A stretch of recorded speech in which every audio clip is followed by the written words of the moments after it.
The first words my own mother whispered outside my son's operating room were, "He's suffered enough. Some children simply aren't worth saving." Why would she say that while 8-year-old Ethan was fighting for his life? Why did the chief surgeon walk out holding a single insurance authorization form instead of preparing for surgery? And why did hospital security suddenly step between my mother and the elevator before anyone explained what had happened? As I stared at the unfamiliar electronic signature attached to my son's medical file, I realized this emergency wasn't only about Ethan's failing heart. Someone had tried to decide whether he deserved the chance to survive, and the truth was far closer to me than I could imagine. Before we go any further, I'd love to know where you're watching from and what time it is in your part of the world. If stories about family truth and finding the strength to protect the people you love mean something to you, I'd be grateful if you'd subscribe and join me for the rest of this journey. 6 months before that terrifying night, my life looked surprisingly ordinary from the outside. I lived in a quiet neighborhood just outside Chicago, in a 2-story brick house that Marcus and I had bought during our 2nd year of marriage. Every spring, tulips lined the front walkway because Ethan insisted that yellow flowers made people smile before they even knocked on the door. I never had the heart to argue with him. Most mornings began at 6. While coffee brewed, I reviewed hospital compliance reports on my tablet, packed Ethan's lunch, and checked the reminders on my phone. Since becoming director of hospital compliance at Lakeshore Regional Medical Center, my days revolved around policies, documentation, investigations, and making sure every department followed federal healthcare regulations. It wasn't glamorous work, but I believed deeply in it. Hospitals run on trust. Patients trust doctors. Doctors trust nurses.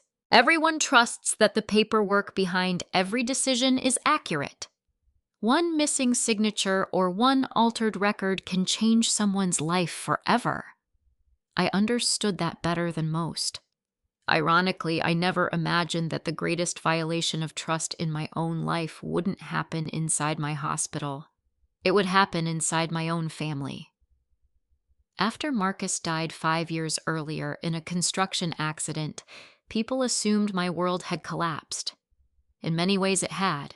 Marcus had been the calm in every storm. He fixed leaking faucets, remembered birthdays, laughed too loudly during movies, and somehow managed to make even bad days feel manageable. Losing him at 31 forced me to become 2 parents overnight. But grief has a strange way of teaching discipline. Instead of falling apart, I built routines. I paid off our remaining mortgage faster than expected. I invested carefully. I created emergency savings. Every month I contributed to Ethan's college account retirement investments and a separate medical reserve fund. People occasionally looked surprised when they learned I wasn't drowning in debt. Medical expenses for a child with congenital heart disease can destroy families financially. I refused to let that happen. Years earlier, Marcus and I had chosen comprehensive insurance supplemental coverage, disability protection, and a health savings account. We adjusted every budget around Ethan's care long before emergencies arrived. The treatments were expensive. The specialist visits were frequent. The medications never seemed to end. Still, every bill had been paid. Every appointment had been kept. Every recommendation from Ethan's cardiologist had been followed. I never asked my family for financial help. Not once. That wasn't pride. It was peace. Money given by relatives often arrives tied to invisible strings. I'd seen too many families confuse generosity with ownership. I wanted no one believing they had earned the right to influence decisions about my son. Ethan understood far more about his condition than most adults expected.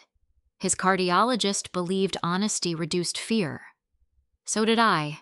One Saturday morning, while we planted flowers in the backyard, Ethan looked up from the tiny gardening shovel in his hands.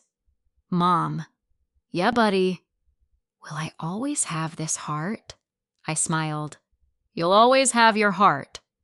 He rolled his eyes. You know what I mean. I laughed. Your heart was built a little differently before you were born. Dr. Brooks keeps helping it do its job. Someday, you may need another surgery, but that's because medicine keeps getting better. He nodded thoughtfully.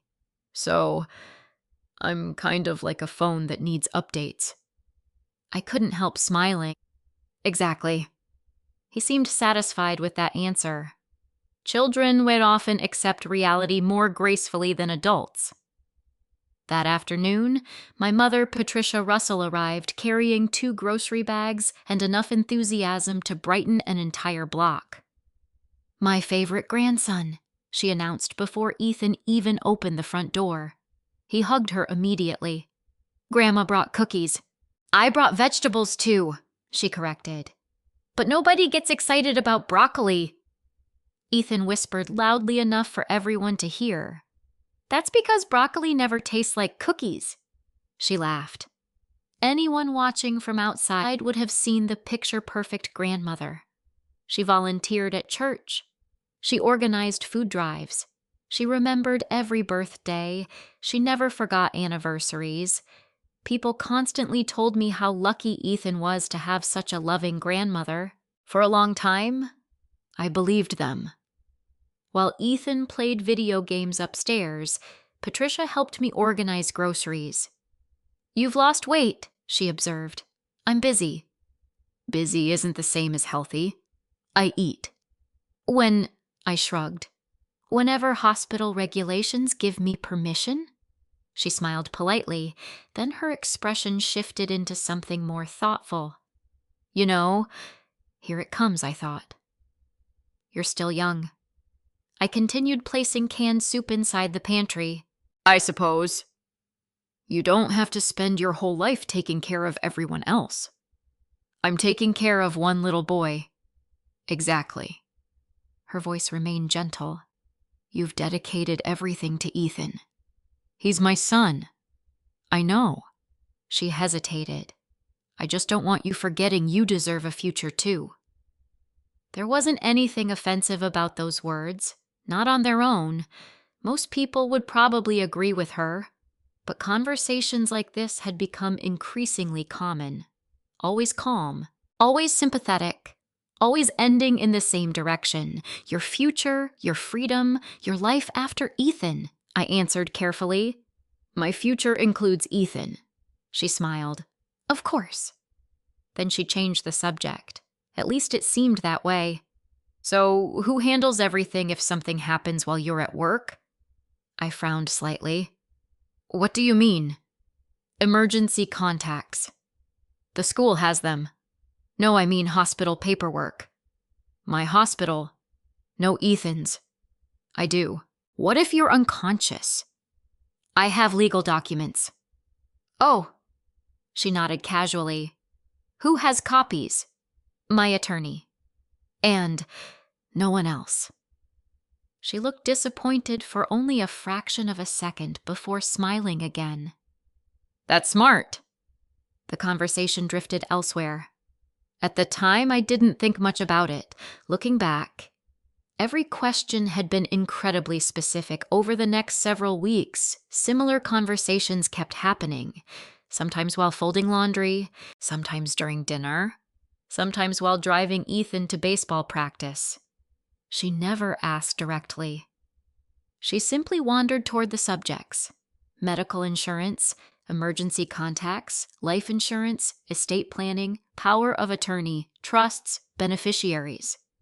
At first, I assumed she worried because Marcus had died unexpectedly. Parents often become anxious after tragedy. It seemed understandable.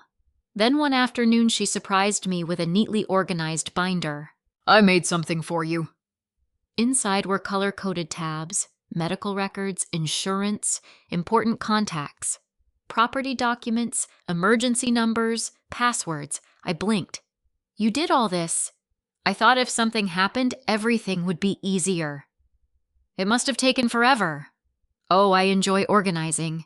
She smiled proudly. Every family should have one. It was thoughtful. Honestly. It was impressive. I thanked her. I even hugged her. The binder sat inside my office cabinet afterward. I occasionally added papers to it without thinking twice. Weeks later, during Sunday dinner at my cousin Jasmine Walker's house, the conversation unexpectedly turned toward inheritance planning. Jasmine poured iced tea while laughing. My parents finally finished updating their wills. They kept putting it off for years. Patricia immediately looked interested. Everyone should have an estate plan. Jasmine nodded. True. Then she looked at me. I heard Aunt Patricia has practically become an estate planning expert lately. Laughed. Really? Jasmine shrugged. She's been asking everybody about trusts, beneficiaries, retirement accounts, stuff like that. Patricia waved dismissively. I'm just encouraging people to stay organized. Jasmine smiled politely but said nothing. Later, while washing dishes together, she lowered her voice. Can I ask you something? Sure. Has your mom been asking weird financial questions? What do you mean? She asked my parents who controls their trust if both of them pass away. Maybe she's helping. Jasmine didn't answer immediately. Instead, she dried another plate. Maybe. Then she looked directly at me. Just pay attention. I laughed softly. You're overthinking. I hope so. So do I. I truly believed that, because nothing in Patricia's behavior felt openly threatening. She wasn't asking for money. She wasn't demanding anything. She wasn't manipulating Ethan. She wasn't creating drama. She simply seemed curious, helpful, prepared. Exactly the kind of responsible grandmother people admired. A week later, after finishing a 12-hour shift, I stopped by Ethan's cardiologist for a routine follow-up appointment. Everything looked stable. His medication remained unchanged. Dr. Brooks smiled reassuringly. No surprises. I'll take boring. He laughed. Boring is wonderful in pediatric cardiology. As Ethan climbed into the car afterward, my phone vibrated. Subject line, security alert, new login detected. It was from my health insurance provider. According to the notifications, someone had successfully accessed my online insurance account from a device I didn't recognize earlier that afternoon. I stared at the screen. That couldn't be right. I hadn't logged in all week. For a moment, I wondered if it was simply an automated error. But something about that message made the hairs on the back of my neck stand up. Not because I believed someone had stolen my information, because for the first time, Jasmine's quiet warning echoed in my mind. Just pay attention. I immediately changed my password while sitting in the parking lot. Then I opened the account activity history. One recent login, one unfamiliar device, and one change request marked as saved but not finalized. I tapped the screen to see what someone had tried to update. The request wouldn't open. Instead, a small message appeared across the screen. For your security, this pending change cannot be viewed on the mobile application. Please log in from a desktop browser. I stared at it for several seconds before locking my phone. Everything okay, Mom? Ethan asked from the back seat. I forced a smile into the rearview mirror. Just work. That answer wasn't entirely false. After years in hospital compliance, I'd learned something simple. Most unusual activity has an ordinary explanation: a forgotten password, an outdated device, someone accidentally clicking the wrong option. You don't assume fraud, you verify facts. By the time we got home, I had almost convinced myself it was nothing. Almost. That evening, after Ethan finished his homework and fell asleep with a science book across his chest, I sat down at my laptop. I logged into the insurance portal. The activity log showed exactly what my phone notification had described. One successful login, a device that wasn't mine. A pending request that had never been submitted. I opened the details. The request wasn't asking to cancel coverage. It wasn't changing beneficiaries. It wasn't requesting reimbursement. Someone had opened the page used to edit emergency communication preferences. Nothing had actually been changed. Whoever accessed the account had reached that screen and stopped. I checked every other section. No financial information had been altered. No addresses, no payment methods, no prescriptions, nothing. I changed my password again, enabled two-factor authentication, and reported the suspicious login to customer support. The representative apologized. "We don't see any completed changes, Ms. Russell. It looks like someone logged in but never finalized anything." "Can you tell me where the login came from?" "I'm sorry. We can only provide that information if requested during an official investigation." That sounded reasonable. When I hung up, I decided not to tell Ethan. Children already carried enough worries without borrowing ours. Over the next several weeks, life returned to its familiar rhythm. School, baseball practice, cardiology appointments, long hours at the hospital, weekend grocery shopping. If anything, Ethan seemed healthier than he had in months. His energy improved. His latest echocardiogram showed no significant changes. Dr. Samuel Brooks remained cautiously optimistic. "We're managing things well," he told me after one appointment. "We still expect another surgery eventually, but not today." I smiled. "I'll happily accept eventually." "So will I." Walking through the pediatric wing afterward, Ethan stopped beside the large aquarium near the elevators. "I like this hospital." I laughed. Most kids don't. They always remember my birthday. "They've known you since you were 3. And Nurse Alicia sneaks me extra stickers." "I'm pretty sure she does that legally." "I think she breaks the rules."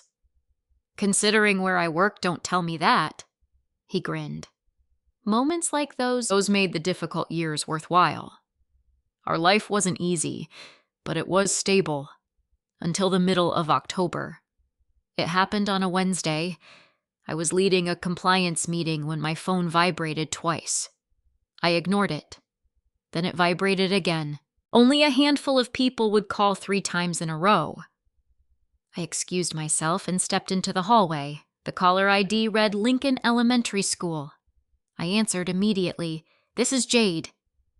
The school nurse sounded calm but hurried. "Ms. Russell, Ethan became dizzy during recess." "Did he faint?" "Not completely. I'm on my way." By the time I reached the school 20 minutes later, Ethan was sitting on the examination cot trying very hard to smile. "I'm okay." His lips looked slightly pale. His breathing seemed faster than usual. I knelt beside him. "Chest hurting." "A little?" "Dizziness." He nodded. I didn't hesitate. "We're going to see Dr. Brooks." The cardiology clinic fit us in that afternoon. After several tests, Dr. Brooks frowned not dramatically, but enough for me to notice. "What is it?" "I'd like to repeat one scan." He never repeated scans without reason. 40 minutes later, he sat across from me. "The narrowing has progressed faster than we expected."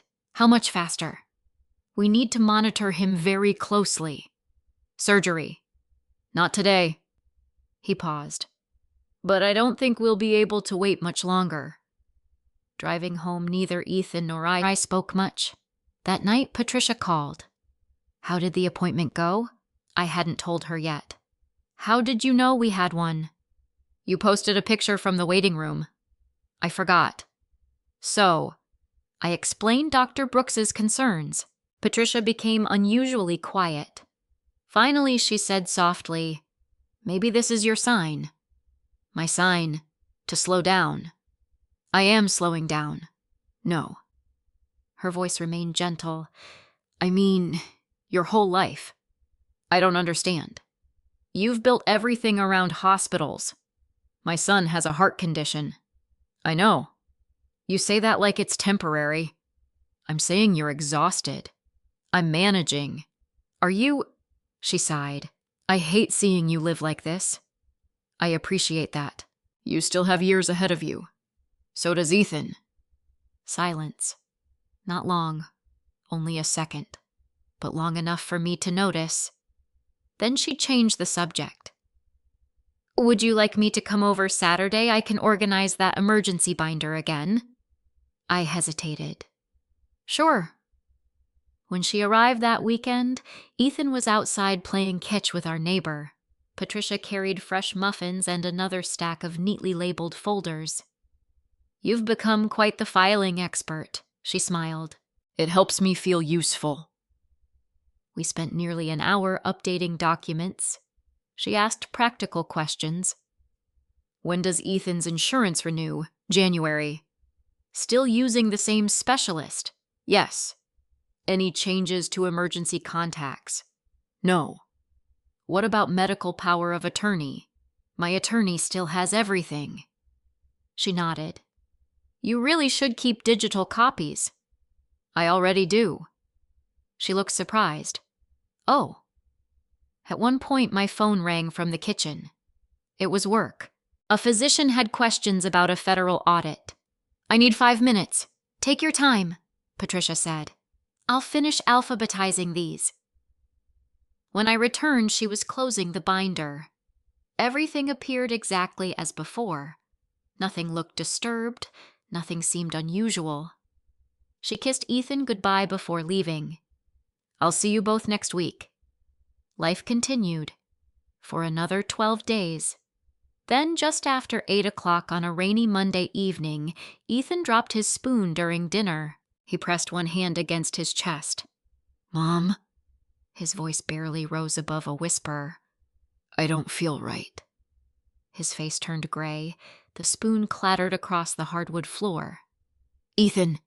He tried to answer. Instead, his eyes rolled upward. His body slumped sideways off the chair. Training took over before fear could. I caught him before his head struck the floor. Ethan, stay with me. His pulse felt weak. His breathing became shallow. With one hand supporting him, I grabbed my phone. 911! What's your emergency? My 8-year-old son has congenital heart disease. He's collapsing. He's conscious but fading. We need an ambulance immediately. The dispatcher began asking questions. I answered automatically while monitoring his breathing.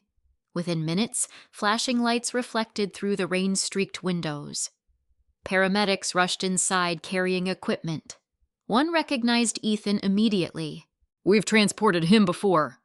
He needs Children's Hospital, I said. We're already calling ahead. As they loaded him into the ambulance, another car screeched into my driveway. Patricia climbed out before the engine even stopped. I came as soon as Jasmine called. I barely looked at her. I'm riding with him. So am I. The ambulance doors slammed shut. Sirens pierced the night. Inside the vehicle, monitors beeped continuously while a paramedic adjusted oxygen tubing over Ethan's face. His small fingers searched for mine. I squeezed them. I'm here. He tried to smile. I know. 23 minutes later, we burst through the emergency entrance of Children's Hospital. Doctors were already waiting. Dr. Brooks met us before the stretcher reached the trauma bay. He examined Ethan for less than a minute before turning toward the surgical team. We're not waiting anymore. He looked directly at me. Jade, he needs emergency surgery tonight. I nodded without hesitation. Whatever he needs. I'll have admissions prepare immediate consent. As nurses rushed Ethan toward preoperative care, Patricia gently touched my arm. You stay with Ethan. I'll handle the paperwork. Normally, I would have insisted on doing it myself, but all I could think about was my son disappearing through those operating room doors, so I nodded once. Just check in at admissions. I will. I watched her walk toward the registration desk while I followed Ethan into pre-op. It was the last ordinary decision I would make that night. Because less than 15 minutes later, a hospital administrator hurried into Dr. Brooks's office carrying a tablet. He frowned after reading the screen. Then he looked toward me with an expression I'd never seen on his face before. There appears to be an unexpected problem with Ethan's insurance authorization. For a second, I thought I had misheard him. Insurance, I repeated. Dr. Brooks' Ethan has active coverage? We've never missed a payment. I know. His voice remained steady, but I could see the concern in his eyes. This isn't about whether he's insured. Then what is it? The authorization system has placed his file into manual review. I stared at him. Manual review for emergency surgery. It shouldn't happen under these circumstances. The charge nurse stepped beside him holding a tablet. Doctor, the operating room is ready. He nodded. Keep the team in place. Then he turned back to me. We're working to resolve this immediately. Can you still operate? If Ethan's condition becomes unstable enough that waiting would certainly cost his life, we'll proceed regardless. But while he's stable enough for us to resolve an administrative issue, we have to determine why the system flagged the authorization. As someone who spent every day ensuring hospitals followed regulations, I understood exactly what he meant. Emergency treatment could absolutely proceed without prior insurance approval. No physician would deny life-saving care because of paperwork. But when a patient remained medically stable enough for a short administrative review, hospitals still had legal obligations to verify conflicting information as quickly as possible. Usually, those reviews lasted only minutes. Usually. Daniel Reeves hurried toward us carrying a laptop. Daniel wasn't employed by Children's Hospital. He served as the regional compliance liaison shared between several affiliated medical centers, and we'd worked together professionally for years. Neither of us expected to meet under circumstances like these. Jade. What happened? We're finding out. He opened the laptop. The insurer says someone contacted them less than 40 minutes ago. I didn't. I know. They said the caller identified herself as Ethan's family representative. My stomach tightened. Family representative. Daniel nodded. The caller claimed there were concerns regarding surgical consent. I frowned. What kind of concerns? According to preliminary notes, he scanned the screen. The caller stated you were emotionally overwhelmed and might not be making fully informed medical decisions. For a moment, I simply stared at him. What? She suggested delaying authorization until additional family discussions could take place. I actually laughed, not because it was funny, because the statement was so absurd my brain refused to process it. My son needs heart surgery. I understand. There are no family discussions. I know. I'm his legal parent. I know. No one else has medical authority. I know. Daniel repeated those words quietly because he already understood the legal structure. He also understood why something about this case made no sense. Who made the call? I asked. The insurance representative documented the caller only as family representative. Can they identify the phone number? We've requested it. A pediatric resident approached Dr. Brooks. Doctor, 1 minute. The resident handed him updated vital signs. He reviewed them carefully before looking at me again. Ethan's stable at the moment. At the moment. Yes. How much time do we have? I honestly don't know. His honesty frightened me more than reassurance would have. Because Dr. Samuel Brooks never dramatized anything. If he said time mattered, time mattered. I want to speak directly with the insurance company. Daniel shook his head. I already arranged that. Within minutes, we were connected through a secure conference line. A woman introduced herself. My name is Karen Mitchell. I'm the senior authorization specialist assigned to this review. I took a slow breath. This is Jade Russell, Ethan Russell's mother. Yes, Ms. Russell. My son requires emergency surgery. I understand. I've already signed consent. Yes. So why is there a review? Karen paused before answering. Approximately 37 minutes before your hospital submitted emergency authorization, we received a phone call. I've been told. The caller stated she represented immediate family. I don't care who she claimed to represent. I understand. Did she have legal authority? No. Did she identify herself as Ethan's parent? No. Then why wasn't the call ignored? Karen answered carefully. Because she didn't request cancellation. What did she request? She expressed concern that you were emotionally distressed and suggested irreversible treatment should be delayed until the family could discuss additional options. I closed my eyes. Additional options for emergency heart surgery. There are no additional options. I understand. Our records now reflect that. Daniel quietly typed notes while listening. Karen continued. Once conflicting information enters the authorization record, we're required to verify consent directly with the treating facility. Even during emergencies? Yes, although we prioritize those cases. I wasn't angry at Karen. She was following procedure. The problem wasn't the process. The problem was whoever deliberately triggered it. Daniel leaned toward the speaker. Ms. Mitchell, can you confirm whether the caller identified her relationship? She stated she was the child's grandmother. My heart skipped. Grandmother? There was only one. I looked toward the waiting room. Patricia sat alone near the windows reading a magazine as if nothing unusual had happened. She looked completely relaxed.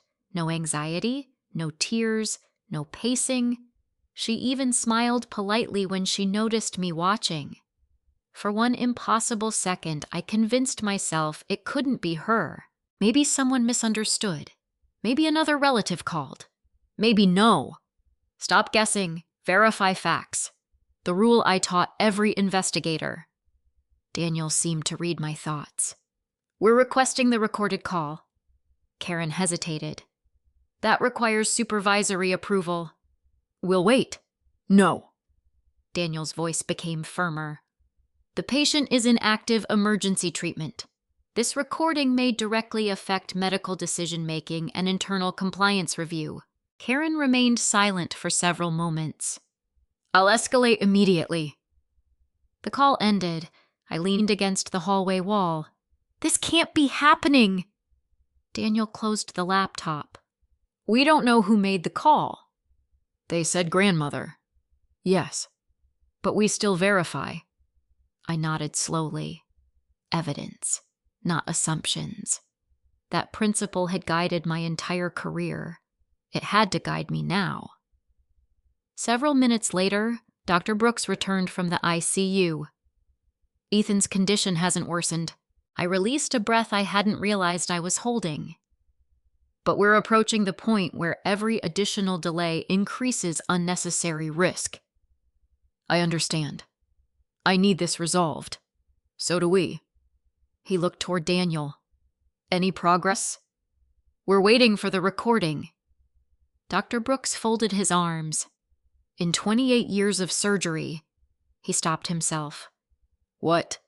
I've seen insurance delays. I know. I've seen documentation errors. I know. I've even seen family disagreements. He looked directly at me. But I've never seen a grandparent intervene this way during an active emergency. Neither had I. The hallway suddenly felt colder. Across the waiting room, Patricia stood and walked toward us carrying 2 paper cups. I brought coffee. Nobody reached for one. She smiled awkwardly. Any updates? Dr. Brooks answered politely. We're resolving an administrative issue. Oh dear. She placed 1 cup into my hand. I knew insurance companies would complicate everything. I looked at her. You talked to them. Her expression didn't change. What? The insurance company. No. They said Ethan's grandmother called. A tiny pause, less than a heartbeat. Then she laughed softly. Well, I certainly didn't. Her answer came too quickly, too smoothly, not defensive, not offended, simply prepared. Before I could respond, Daniel's phone vibrated. He glanced at the screen. They approved release. The recording. He nodded. It'll be transferred securely in the next few minutes. Patricia's smile disappeared. Only briefly, but I saw it. For the first time that night, she looked nervous. Daniel didn't play the recording immediately.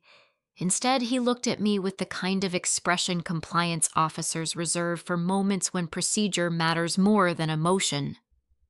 Let's move somewhere private. I glanced toward the operating suite. Not until I know Ethan is okay. Dr. Brooks stepped out of the ICU doors at almost the same moment. They've stabilized him for now. The surgical team is scrubbed in and waiting. The moment this review is cleared, we're moving. I nodded. Thank you. He looked at Daniel. 5 minutes. No longer. Dr. Brooks returned through the secured doors. Daniel led me and attorney Rebecca Sloan, who had arrived less than 20 minutes earlier after I called her from the hallway to a small hospital conference room. Rebecca had represented our family in estate and healthcare matters since Marcus died. She closed the door quietly.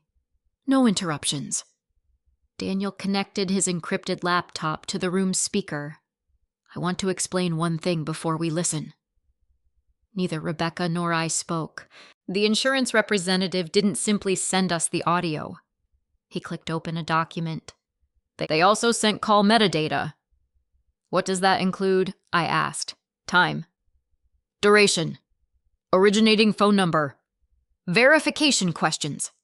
And the notes entered by the representative during the conversation. I appreciated that. Context mattered. A single sentence taken out of context could be misleading. A complete record rarely was. Daniel opened the report. The first line immediately caught my attention. Incoming call. 10:47 p.m. I mentally calculated the timeline. That was 12 minutes before Ethan arrived at Children's Hospital. I frowned. That's impossible! Rebecca looked at me. Why? We called the ambulance at 10:36. Daniel nodded. The ambulance radio notified Children's at approximately 10:42. So, whoever called already knew Ethan was being transported. Rebecca slowly folded her hands, which means the caller either traveled with you or already knew exactly where Ethan was going. My stomach tightened. Patricia had followed the ambulance in her own car. She had known. Daniel continued reading. The representative documented that the caller accurately identified Ethan's full legal name, his date of birth, his insurance policy number, and your name. I closed my eyes briefly. Insurance policy number. Very few people would know that. Rebecca looked toward me. Who had access? My attorney. You. And I stopped. The emergency binder. The neatly labeled sections, the color-coded folders. Patricia had assembled them herself. I felt a chill spread across my shoulders. Daniel clicked the audio file. Static. Then a woman's calm voice. Professional. This is Karen Mitchell with Horizon Health Authorization Services. How may I assist you? A pause. Then another woman's voice answered. The moment I heard it, every remaining doubt disappeared. It was Patricia. Perfectly calm, perfectly polite, almost warm. Good evening. My name is Patricia Russell. No hesitation, no disguise. I'm calling regarding my grandson, Ethan Russell. The representative verified identifying information. Patricia answered every question correctly. Then Karen asked, Are you the legal guardian, Jurfert? No. Are you the parent? No. I'm his grandmother. Karen politely explained she couldn't discuss confidential information without authorization. Patricia never argued. Instead, she carefully changed direction. I completely understand. I'm not trying to make medical decisions. She paused just long enough to sound reasonable. I'm simply concerned because my daughter is under tremendous emotional stress. Karen acknowledged the comment. Patricia continued, I'm afraid she may consent to irreversible treatment before considering every option. Rebecca quietly took notes. Patricia's tone remained calm, measured, compassionate, almost convincing. She never once said cancel the surgery. She never once said don't treat Ethan. Instead, she asked carefully crafted questions.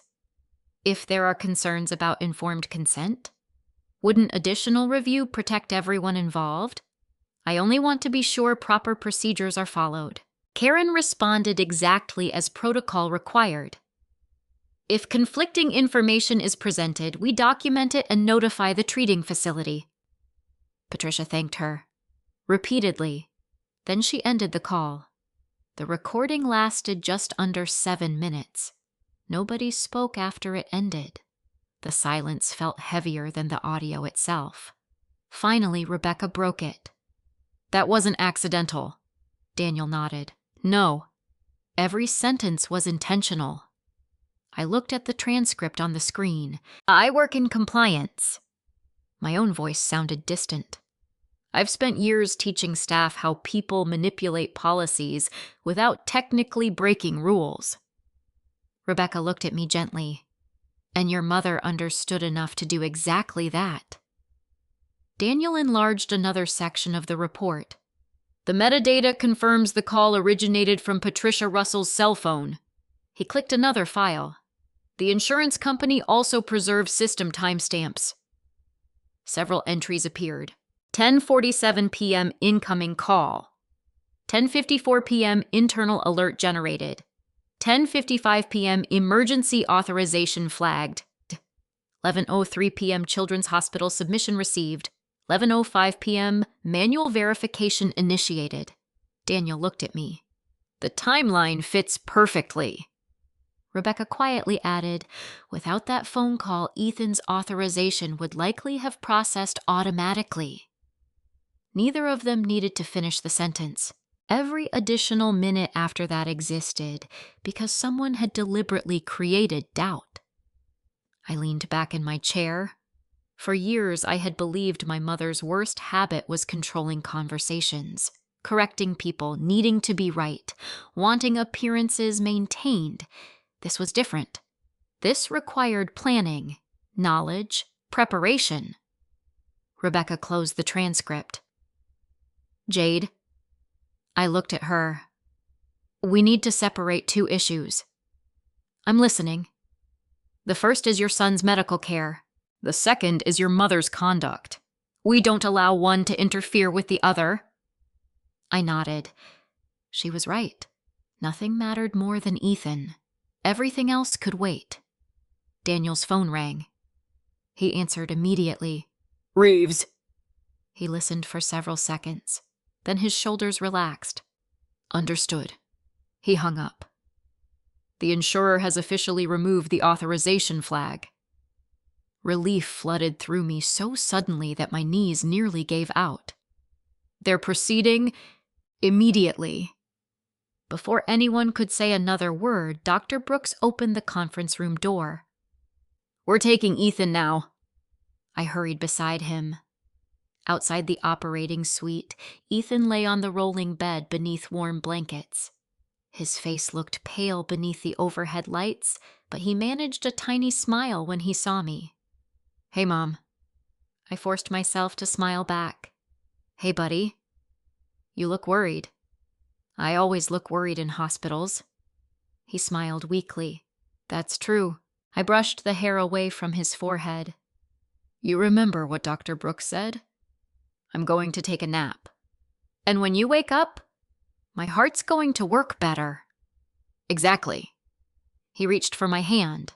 You'll still be here. I'll be the first face you see. I love you. I love you more than you'll ever measure. He frowned playfully. You always say that. Because it's always true. The anesthesiologist nodded gently. We need to go. I kissed Ethan's forehead. Then I stepped back. The doors closed. I stood there staring at them long after the bed disappeared from sight. For several minutes, nobody spoke. Then Nurse Alicia approached quietly. "Miss Russell." "Yes." "I need to ask you something." Her expression was unusually serious. "Has your mother been given permission to visit Ethan in recovery after surgery?" I frowned. "No." Alicia looked uncomfortable. "About 15 minutes before you went into the conference room." She hesitated. "Mrs. Russell tried to enter the pediatric ICU using your name." My heart sank. "What did she say?" "She told the desk nurse that you'd already approved her access." I stared at Alicia. "And when they asked her to wait for verification," Alicia took a slow breath, "she became upset and attempted to walk through the secured doors anyway." For a moment, I simply stared at Alicia. "She tried to force her way into the ICU." Alicia shook her head. "Not force exactly." "What do you mean?" "She didn't become physically aggressive." "Then what happened?" "She insisted there had been a misunderstanding." Alicia chose her words carefully. "She repeatedly told the desk staff that she had been helping coordinate Ethan's care all evening and that everyone was wasting valuable time." "Did anyone let her in?" "No." "Absolutely not." Relief washed over me. Children's Hospital had strict security procedures, especially in pediatric intensive care. No visitor entered without verification. Not spouses, not grandparents, not physicians from other departments. No one. "What happened after they refused her?" "Hospital security escorted her back to the waiting area." Alicia hesitated.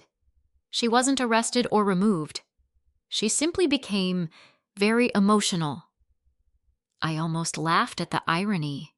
The woman who had calmly questioned my ability to make medical decisions had suddenly become emotional herself. "Thank you for telling me. I thought you should know." She touched my arm gently. "Your son is in excellent hands." I nodded. "I know." After Alicia left, I remained outside the operating suite. Rebecca joined me carrying 2 bottles of water. "You haven't had anything to drink." I accepted one. "Thanks." She waited until I took a sip before speaking. "How are you holding up?" "I honestly don't know." That's a fair answer. For several minutes, neither of us said anything. Families walked past. Doctors hurried between elevators. Machines beeped somewhere behind the secured doors. Hospitals never really became quiet. They simply changed rhythms. Eventually, Rebecca spoke again. "I've already started documenting everything." "I figured." She handed me a legal pad. Across several pages, she had organized the evening into a timeline. 10:36 p.m. 911 call placed. 10:42 p.m. ambulance notifies Children's Hospital. 10:47 p.m. Patricia contacts insurance. 10:54 p.m. authorization flag created. 11:03 p.m. hospital submits emergency request. 11:05 p.m. manual review begins. 11:31 p.m. review cleared. 11:38 p.m. surgery begins. Below the timeline, she had listed every known source of evidence: insurance recording, call metadata, hospital visitor logs, security reports, electronic authorization history, witness statements. Looking at the pages calmed me. Evidence transformed chaos into facts. Facts created accountability. "You've done this before," I said quietly. Rebecca nodded. "Different situations. Never one quite like this." "I can't imagine." She closed the notebook. "Jade, I don't want you thinking about lawsuits tonight." "I'm not." "Good. Tonight is about Ethan." "Exactly." She smiled gently. "The rest can wait until morning." Morning. It felt impossibly far away. Nearly 3 hours passed before Dr. Brooks finally emerged from surgery. His surgical cap was still on. Tiny lines of exhaustion surrounded his eyes. The moment I saw him smiling, I knew. "It went well." He nodded. "It went very well." Every muscle in my body released at once. I didn't realize I had started crying until Rebecca quietly handed me a tissue. "Can I see him?" "In a little while." "Is he—" "He's stable." Dr. Brooks smiled warmly. "The repair was successful." I covered my face with both hands. For several seconds I couldn't speak. Then I whispered, "Thank you." "No." He shook his head. "Tonight, your son did the hard work." He explained the procedure in language I could easily understand. The damaged section of Ethan's heart had been repaired. Blood flow had improved immediately. Recovery would take time. There would still be follow-up appointments, medication adjustments, rehabilitation. But the surgery had accomplished exactly what they hoped. For the first time in months, the future felt larger than the next medical appointment. As Dr. Brooks prepared to leave, Daniel approached him. "We've completed our preliminary documentation." Dr. Brooks nodded. "I'll submit my surgical timeline before I go home." Daniel hesitated. "There's something else." "What?" "The security department finished reviewing the entrance cameras." Dr. Brooks looked at me. "Would you like to wait until tomorrow?" I immediately answered, "No." Daniel opened his laptop. "The footage doesn't contain audio." "That's fine." A black and white security video appeared on the screen. Timestamp 11:14 p.m. The camera overlooked the pediatric ICU reception desk. Patricia entered the frame carrying her purse. She smiled warmly at the receptionist. The receptionist typed something into the computer. Patricia continued talking. The receptionist shook her head. Patricia leaned closer. She pointed toward the ICU doors. Another nurse approached. More conversation. Then Patricia reached into her handbag. She removed a folder. Rebecca leaned forward. "What is that?" Daniel zoomed in. The image became grainy. Inside the folder were printed documents. Patricia handed several pages to the receptionist. The nurse examined them carefully, then immediately handed them back. She pointed toward a nearby seating area. Patricia shook her head. She pointed again toward the ICU. Security officers appeared less than 30 seconds later. They spoke calmly. Patricia gestured repeatedly toward the documents. Eventually, she allowed security to escort her away. The video ended. Rebecca looked thoughtful. "What papers was she carrying?" "I don't know." Daniel enlarged one frame. "Not enough detail. Only a hospital-style document with several highlighted sections.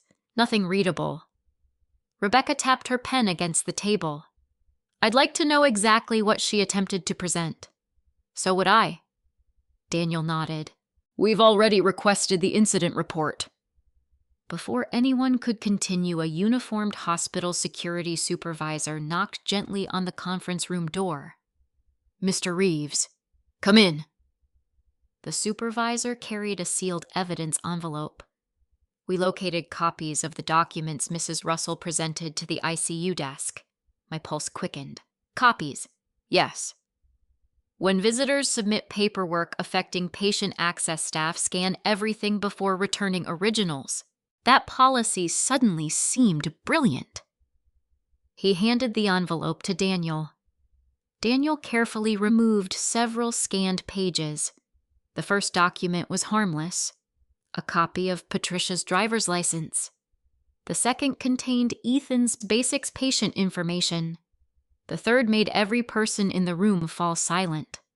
Across the top of the page were the words, "Emergency Medical Information Binder." Rebecca immediately recognized it. The binder. I did too. The same binder Patricia had lovingly organized for me. Daniel slowly turned the page.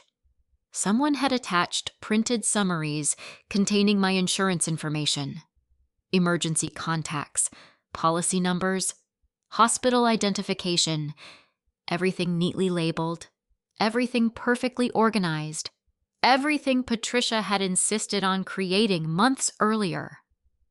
Rebecca looked at me. She built this herself. Yes. Daniel continued reviewing the pages. Then he stopped. There are handwritten notes. I leaned closer. Several sticky notes had been attached throughout the binder. Most contained reminders, medication schedules, doctor phone numbers, appointment dates. Then one yellow note caught my attention. Written in Patricia's unmistakable handwriting were 7 words. Discuss alternatives before irreversible surgical decisions are made. Nobody spoke. The room felt strangely still. Finally, Rebecca broke the silence. She prepared this long before tonight. I swallowed hard. I think you're right. Daniel carefully placed the pages back into the evidence envelope. Tomorrow morning, we'll obtain the complete electronic audit from the insurance company. What will that show? I asked. Every account action, every login, every authorization, every device used. Rebecca nodded slowly. If someone accessed your insurance account weeks ago, she looked directly at me. There's a very good chance the audit will tell us exactly whose device it was. I suddenly remembered the strange login alert I had received weeks earlier. The one I had almost dismissed. The one Jasmine had warned me not to ignore. For the first time, I realized that night at my kitchen table hadn't been an isolated incident. It may have been the beginning of a plan that had started long before Ethan ever collapsed. I barely slept that night. Every time I closed my eyes, I heard Patricia's voice again. I'm simply concerned because my daughter is under tremendous emotional stress. She had sounded so composed, so reasonable. If I hadn't known her for 36 years, I might have believed every word. Around 6 the next morning, Nurse Alicia walked into Ethan's room carrying a tray of juice and oatmeal. He'll probably be awake in another hour. I smiled. Thank you. She looked toward Ethan, who was still asleep beneath a maze of monitoring wires. The surgery couldn't have gone better. I needed to hear that again. She laughed softly. Parents usually do. When she left, I stood beside Ethan's bed. His face still looked pale, but the tightness around his mouth was gone. For the first time in months, he looked comfortable. Not exhausted, not fighting every heartbeat. Just sleeping. I brushed my fingers through his hair. You scared me, buddy. He didn't move. Machines continued their steady rhythm. That sound had become the most comforting thing in the world. My phone vibrated. Rebecca. Conference room B. We have the insurance audit. I looked toward Ethan. Nurse Alicia noticed immediately. I'll stay with him. I won't be long. We've got him. I thanked her and walked downstairs. Daniel and Rebecca were already waiting. Several printed reports covered the conference table. Daniel motioned toward a chair. The insurer completed a full electronic audit overnight. What did they find? He slid one page across the table. Every login attempt over the past 90 days. Most of the entries belonged to me. Home computer, office laptop, mobile phone, nothing unusual. Then one line appeared. Device ID, unknown location, Russell residence date October 3rd. I immediately recognized it. The alert. Daniel nodded. The same login you reported. Rebecca pointed farther down the page. It didn't stop there. Another entry. Emergency contact information accessed. No changes completed. Another entry. Policy authorization procedures viewed. No changes completed. Another. Provider communication guidelines viewed. No changes completed. I looked up. Someone wasn't trying to steal money. No. Daniel folded his hands. They were studying how the system worked. That sentence landed harder than anything else I'd heard. Not stealing, learning, preparing, Rebecca quietly added. Whoever accessed your account wanted to understand exactly how emergency authorizations function. I leaned back, which explains why Patricia knew exactly what to say. Daniel nodded. She understood enough to create doubt, but not enough to leave obvious evidence. Exactly. For several seconds, nobody spoke. Finally, I asked the question I had been avoiding. Can the audit identify the device? Daniel turned another page. Not by owner, but it does identify the operating system. He pointed to a technical report. The unknown login came from an iPad. I frowned. I don't own an iPad. Rebecca looked at me. Does Patricia... I closed my eyes. She did. A silver iPad she carried almost everywhere. She used it during church meetings, volunteer events, even family dinners. It had a bright blue protective case Ethan once joked looked like a superhero shield. I opened my eyes. Yes. Rebecca quietly wrote one note. Possible source device consistent with Patricia Russell's tablet. She didn't write confirmed. She wrote possible. That mattered. Facts first, assumptions later. Daniel received another email. He read it silently. There's one more thing. What? The insurer compared browser activity. He rotated the screen toward us. The unknown device had opened one additional page before logging out. Not emergency contacts, not billing, not prescriptions. A page labeled Authorized Family Communications. I frowned. What is that? Daniel explained. It allows policyholders to designate relatives who may receive limited information during emergencies. I never added anyone. You didn't. The page was viewed, but no changes were completed. Rebecca looked thoughtful. So Patricia wanted to know whether she could legally receive information. Or influence it, I said. Daniel nodded. Possibly. My phone buzzed again. This time it was Jasmine. Can you meet me downstairs? It's important. I replied that I was coming. She was waiting in the hospital cafe holding an old smartphone. I found something. What happened? She looked uncomfortable. I almost didn't bring it. What is it? You remember Aunt Patricia helping Grandma Evelyn clean out her house last month? I nodded. Grandma accidentally backed up some old voicemails onto this phone. So, Jasmine swallowed. I was organizing them last night. And I found one that wasn't meant for Grandma. She unlocked the phone.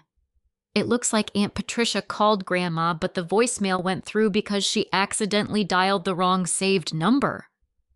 When was it recorded? About 3 weeks before Ethan collapsed. My heartbeat quickened. Have you listened to it? Jasmine nodded slowly. I wish I hadn't. She handed me an earbud. I think you should hear it yourself. I pressed play. Patricia's voice filled my ear, not polished, not careful. She sounded tired, frustrated, almost talking to herself. Mom, call me back when you can. A pause. I'm trying so hard to make Jade understand. Another pause. That little boy has become her entire life. I closed my eyes. Marcus would never have wanted this. My chest tightened. Then came the sentence that made my hands start trembling. Ethan has already taken enough from her. A long silence. Patricia sighed. Sometimes we keep fighting because we can't accept what nature is already telling us. Another pause. If that day ever comes, I just hope Jade doesn't make everything harder than it has to be. The recording ended. I didn't move. Jasmine quietly took the phone back. I'm sorry. I couldn't answer. Not because the voicemail proved Patricia wanted Ethan dead. It didn't. What it proved was something else. Weeks before the emergency, long before any insurance phone call, she had already convinced herself that Ethan's life was standing between me and the future she wanted for me. She wasn't acting impulsively that night. She was acting consistently with beliefs she had carried for weeks, maybe months. Rebecca arrived a few minutes later after I texted her. She listened to the voicemail twice. Then she asked only one question. "Do we know when this file was created?" Jasmine nodded. "The original metadata is still intact." She opened the information screen. Date, time, device. Everything remained embedded in the file. Rebecca smiled for the first time all morning. "Good. Why?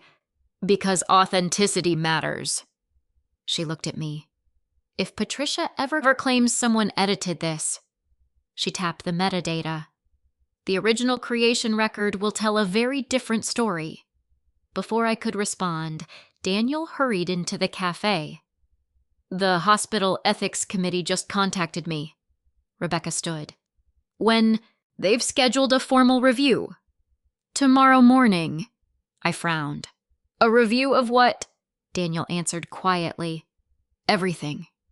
The insurance call, the visitor incident, the authorization delay, and whether anyone attempted to improperly interfere with Ethan's medical treatment." I looked toward Ethan's room upstairs. For the first time since the surgery, I realized this wasn't only becoming a family matter anymore. It was becoming an official investigation. And every document, every recording, and every choice Patricia had made was about to be examined under a level of scrutiny she had never expected. The hospital ethics committee met the following morning in a conference room that looked more like a board meeting than a courtroom. There were no jurors, no raised voices, no television cameras. Just a long table, several binders, a projector, and people whose job was to determine whether hospital policies had been compromised during Ethan's emergency care. That was exactly how it should have been. This wasn't about punishing anyone. It was about establishing facts. When Rebecca and I entered, Daniel was already setting up the presentation. Across the room sat Dr. Samuel Brooks' nurse Alicia Gomez, the emergency department supervisor, 2 members of hospital administration, and the committee chair Dr. Elaine Foster. Patricia arrived several minutes later. She wore a navy blazer, a pearl necklace, and the same composed smile she wore to church every Sunday. If someone had walked into the room without knowing the circumstances, they probably would have assumed she was attending a charity board meeting. She looked at me. "Good morning, Jade." I nodded politely. "Morning." Neither of us said anything else. Dr. Foster called the meeting to order. "I'd like to remind everyone that this is an internal ethics review." She looked around the room. "Our purpose is to determine whether any outside actions improperly affected patient care hospital operations or informed consent." She folded her hands. "This is not a criminal proceeding. This is not a civil trial. We are here to establish an accurate factual record." I appreciated the distinction. Facts first. Everything else later. Daniel stood. "I've organized today's presentation chronologically." The projector illuminated the first slide. Emergency timeline. He walked through each event carefully. 911 call, ambulance dispatch, hospital notification, insurance call, authorization review, surgery. No dramatic language, no emotional commentary, just documented times supported by records. Dr. Foster occasionally asked questions. "How was each time verified?" Daniel answered each one. "Emergency dispatch logs, hospital server records, insurance system timestamps, electronic medical records." Every answer had documentation behind it. When he finished, Rebecca stood. "I'd like to address the insurance communication." The recording played again. This time I wasn't listening as a daughter. I listened as someone who spent years investigating compliance violations. Patricia's words sounded different now. Every sentence had been constructed carefully. She never lied outright. She simply arranged truthful facts in a misleading way. My daughter is emotionally overwhelmed. Of course I was. My son was dying. She may not be considering every option. There weren't other medical options, but Patricia never actually said that. I hope irreversible treatment isn't rushed. Heart surgery was irreversible. So was allowing Ethan's condition to worsen. Everything she said sounded reasonable, until placed beside the medical facts. When the recording ended, Dr. Foster turned toward Patricia. "Mrs. Russell, do you dispute that this is your voice?" Patricia answered calmly. "No." "Did you place this call?" "Yes." "And why did you contact the insurer?" Patricia clasped her hands together. "I was frightened. For Ethan. For everyone." She looked toward me. Jade had been under enormous stress for years. I worried she was making decisions while exhausted. Dr. Foster nodded. "So your intention was?" "To slow things down long enough for everyone to breathe." Dr. Brooks spoke for the first time. "Mrs. Russell." She turned toward him. "Yes, doctor." "I'd like to clarify something." "Of course." "When Ethan arrived, he required emergency cardiac surgery." "I understand." "There was no medically appropriate alternative treatment." "I wasn't questioning your expertise." Dr. Brooks remained perfectly calm. "Then what additional family discussion did you believe would change his medical condition?" Patricia hesitated. Only for a moment. "I thought—" She looked down. Perhaps Jade deserved more time? Dr. Brooks answered quietly. Time was the one thing Ethan had the least of. Silence settled across the room. Nobody interrupted it, because nobody could. Daniel advanced to the next slide. Visitor access timeline security footage appeared. Patricia approaching the pediatric ICU. Patricia presenting documents. Patricia attempting additional access after being refused. The committee watched the entire sequence. When the video ended, Security Supervisor Michael Harris testified. Our receptionist followed protocol. Were any hospital policies violated by staff? No. Were any by Mrs. Russell? Michael considered the question carefully. She repeatedly represented that she had authority she did not possess. Patricia immediately responded. I never claimed I was Ethan's legal guardian.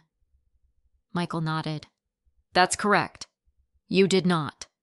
You stated Ms. Russell had already approved your access. Patricia looked surprised. I believed she would have. Rebecca quietly stood. Whether she believed that isn't the issue. She walked toward the projector. The issue is whether she represented approval that had not actually been given. Michael answered immediately. Yes, she did. Rebecca returned to her seat. No further questions. Daniel opened another folder. The committee also requested an electronic audit. He displayed the insurance account activity, every login, every viewed page, every timestamp. He highlighted the unknown device. Then another report appeared beside it. Can you explain this comparison? Dr. Foster asked. Daniel nodded. The insurance provider compared browser characteristics. They're not able to identify the owner. But they confirmed the unknown device shares the same operating system version, browser configuration, language settings, and software build as the tablet voluntarily presented by Mrs. Russell during visitor verification. Patricia immediately leaned forward. So now you're accusing my iPad? No. Daniel remained composed. I'm explaining technical consistency. They are not the same thing. I watched Patricia closely. That answer should have reassured her. Instead, she looked irritated. Rebecca stood once more. I'd like to emphasize something. She walked toward the committee. No single piece of evidence proves intent. She paused. But evidence is evaluated collectively. She pointed toward the screen. Insurance call. Electronic account access. Visitor attempts. Prepared medical binder. Each event could perhaps be explained individually. She advanced one slide. The entire timeline appeared on a single page. Colored arrows connected every action. Preparation. Insurance account review. Emergency. Insurance call. Visitor attempt. Authorization delay. Rebecca looked around the room. Viewed separately, they create questions. Viewed together? She allowed the committee several seconds to study the chart. They establish a continuous pattern. Nobody interrupted. Even Patricia remained silent. Finally, Dr. Foster turned toward Dr. Brooks.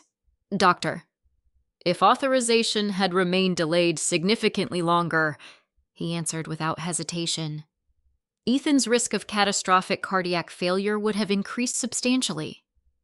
Would the delay have mattered medically? Yes, very much. His voice never became emotional. He simply stated medical facts. Those facts carried more weight than anger ever could. After nearly 2 hours, Dr. Foster called a short recess. Rebecca leaned toward me. How are you doing? I expected to feel satisfaction. And I don't. What do you feel?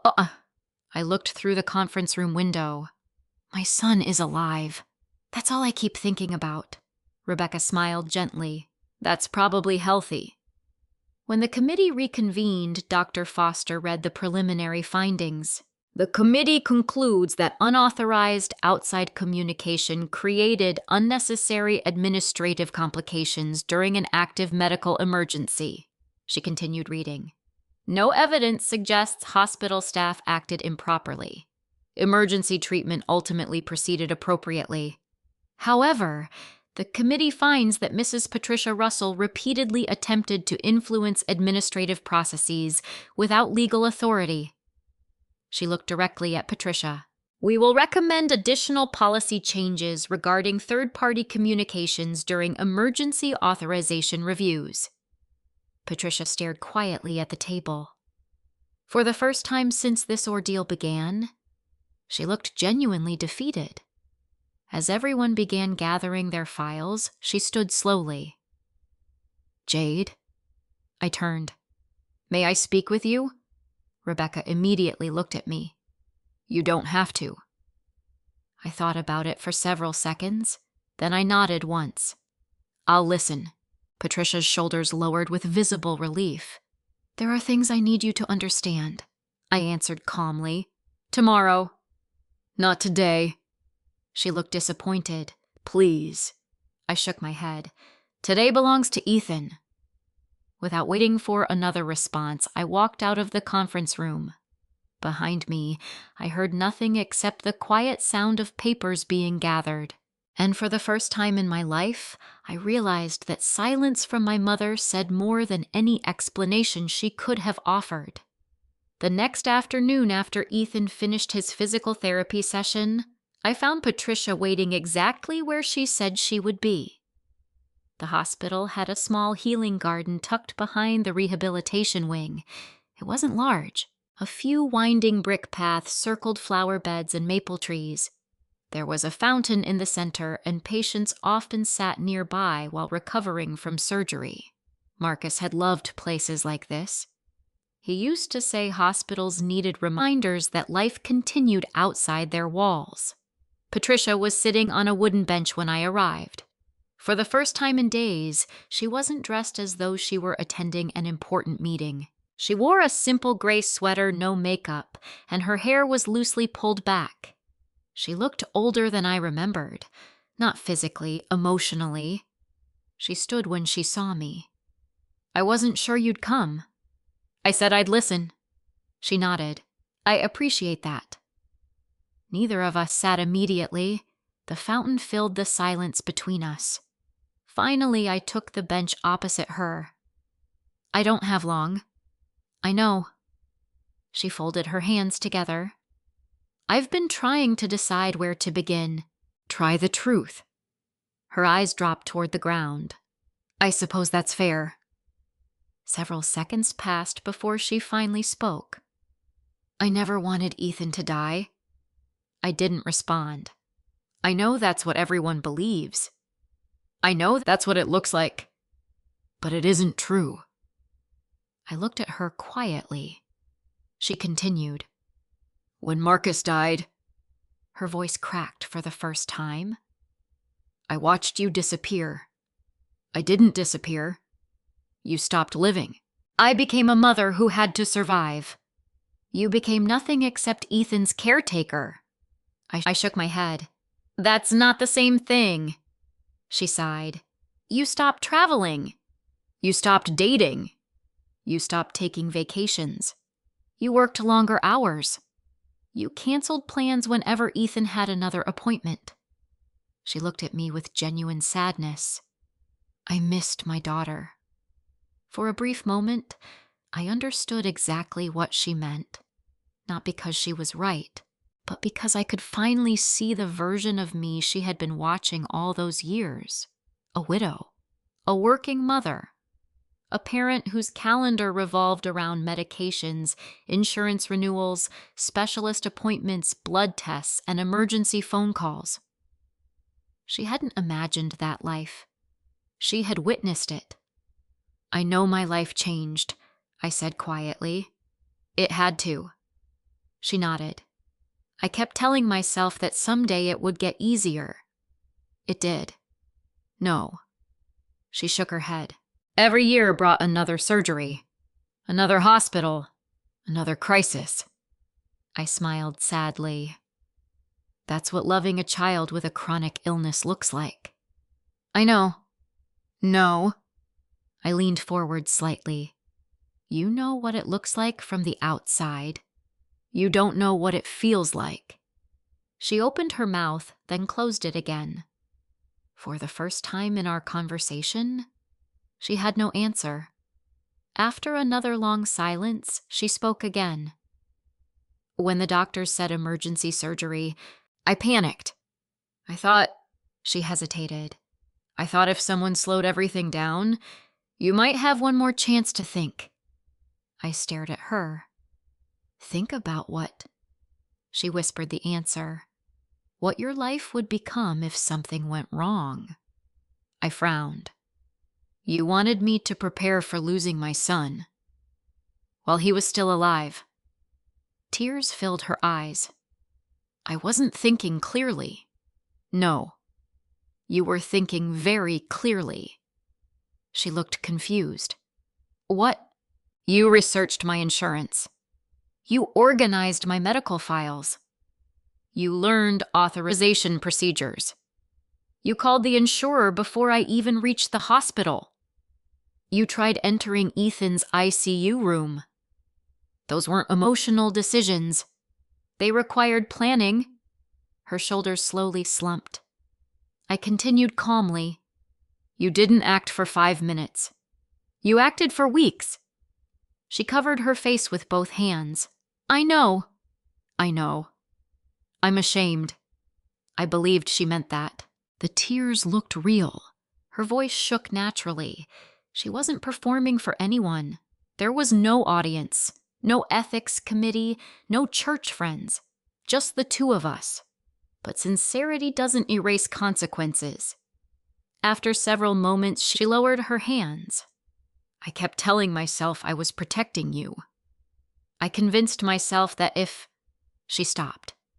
If nature made the decision, you wouldn't have to. I looked at her for a long time. Then I answered quietly, Nature didn't call my insurance company. She closed her eyes. You're right. Nature didn't organize my binder. She nodded. You're right. Nature didn't tell strangers I couldn't make decisions for my own child. Another silent nod. I wasn't trying to humiliate her. I simply needed her to hear the difference between tragedy and choice. She took a slow breath. What happens now? I reached into my bag and removed a folder. I brought copies. She looked confused. Copies of what? I handed her several documents. She recognized them immediately. The first page removed her as Ethan's emergency contact. The second revoked every authorization allowing her to receive medical information. The third formally instructed every hospital in Ethan's healthcare network to deny access to medical decisions unless I provided written approval.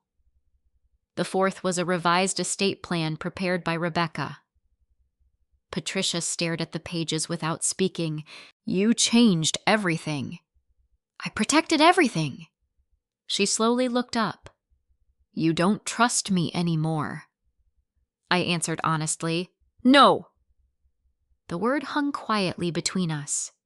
Not shouted, not whispered. Simply stated. She looked as though that single word hurt more than every committee finding combined. I said I was sorry. I know. I meant it. I believe you. She blinked. You believe me. I believe you're sorry. Her expression softened for just a moment. Then I continued. But being sorry doesn't recreate trust. She looked down at the documents again. I don't know how to fix this. I shook my head gently. You don't. Another long silence settled between us. Finally, she asked the question I had expected since the beginning. Will you ever forgive me?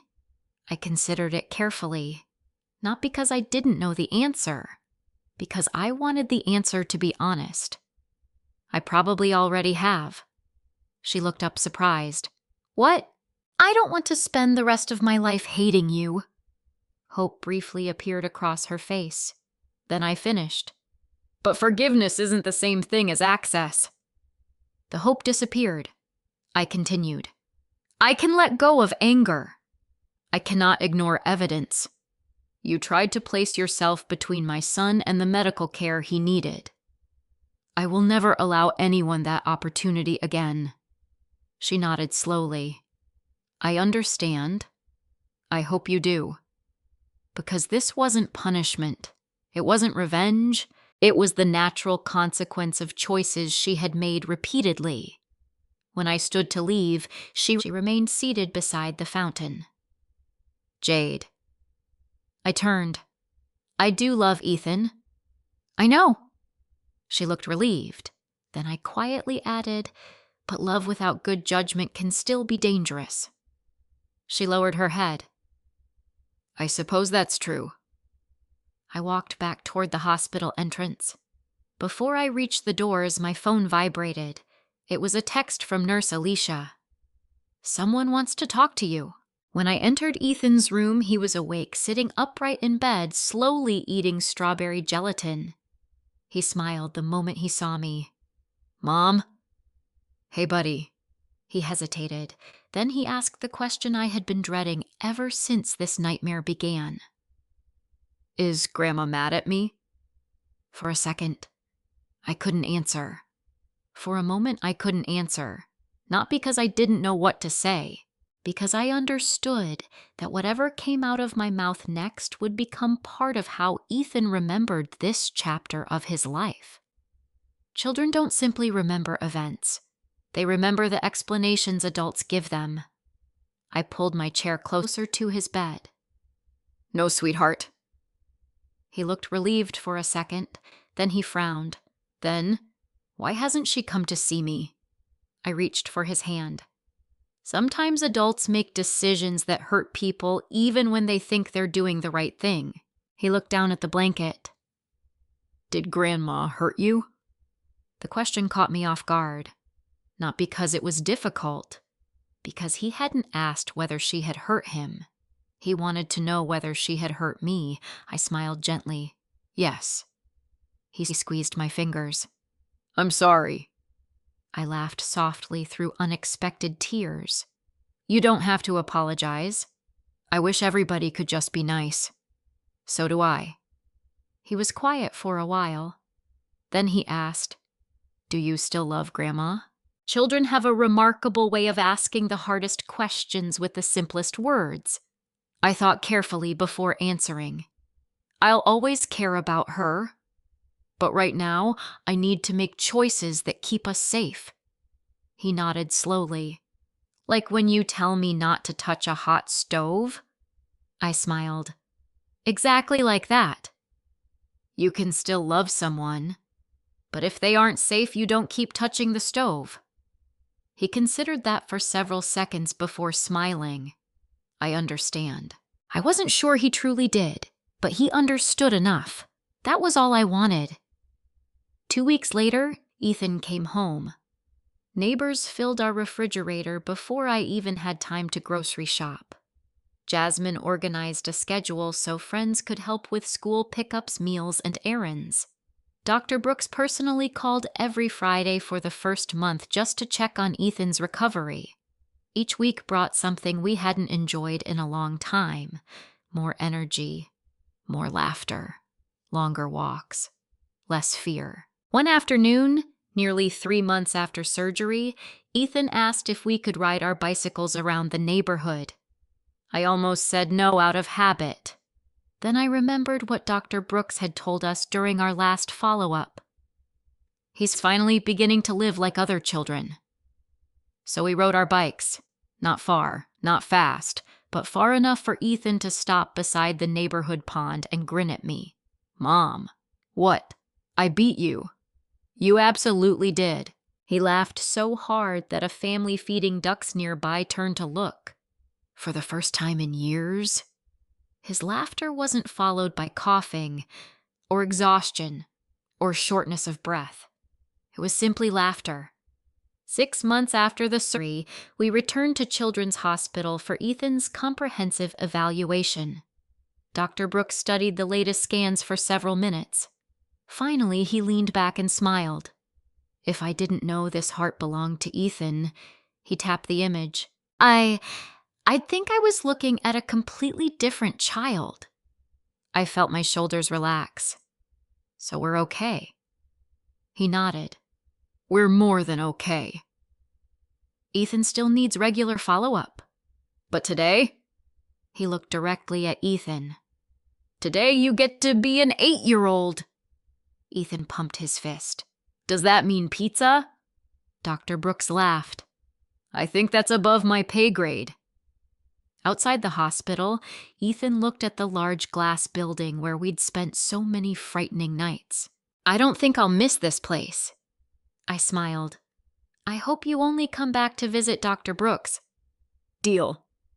As we walked toward the parking garage, Daniel Reeves caught up with us. I was hoping I'd see you. He shook Ethan's hand. You look great. I feel great. Daniel smiled. That's even better. After Ethan climbed into the car, Daniel turned to me. The committee approved every recommendation. What kind of recommendations? He handed me a summary. Children's Hospital had adopted several new procedures inspired by Ethan's case. Any non-parent attempting to influence emergency authorization would now require immediate identity verification before administrative concerns could be added to a patient's record. Emergency departments would also receive automatic alerts whenever third-party communications affected authorization timelines. Staff training had already begun. I read the final paragraph twice. Policy changes implemented to reduce the risk of unauthorized interference in emergency pediatric care. I looked up. So something good actually came out of this. Daniel nodded. Your son helped protect children he'll never meet. That sentence stayed with me for a long time. Several weeks later, Rebecca finalized every remaining legal document. My updated estate plan, Ethan's medical directives, emergency guardianship, restricted medical access. Everything was complete. She slid the final folder across her desk. I hope you never need any of this. I hope so too. But now you won't have to wonder. That was worth more than any courtroom victory. Before leaving, I asked one final question. Has my mother contacted you? Rebecca nodded. She wanted to know whether there was anything she could sign to restore her previous access. And I told her the truth. What truth? legal documents can assign authority. She smiled gently. They can't recreate trust. I thanked her and left. I never argued with Patricia again. Over the following months, she sent birthday cards, Christmas gifts, letters, flowers. Some I read, some I didn't. I never returned them unopened.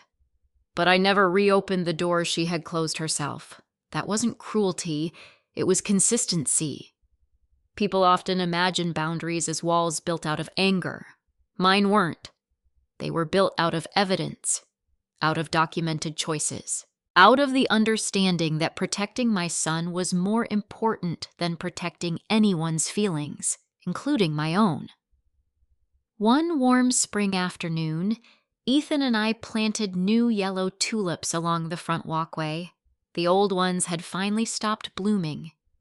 He knelt beside the flower bed and smiled. Dad would have liked these. He absolutely would have.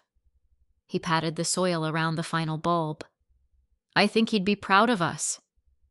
I looked at my son, healthy, laughing, covered in dirt, planning which flowers should go where next year, and for the first time since Marcus died, I believed that too. Justice, I learned, isn't always loud.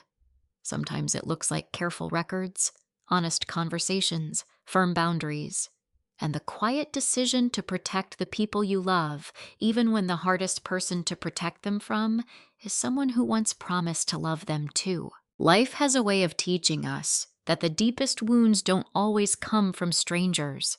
Sometimes they come from the people whose love we never thought we'd have to question. When that happens, it's natural to wonder whether forgiveness means returning everything to the way it was before.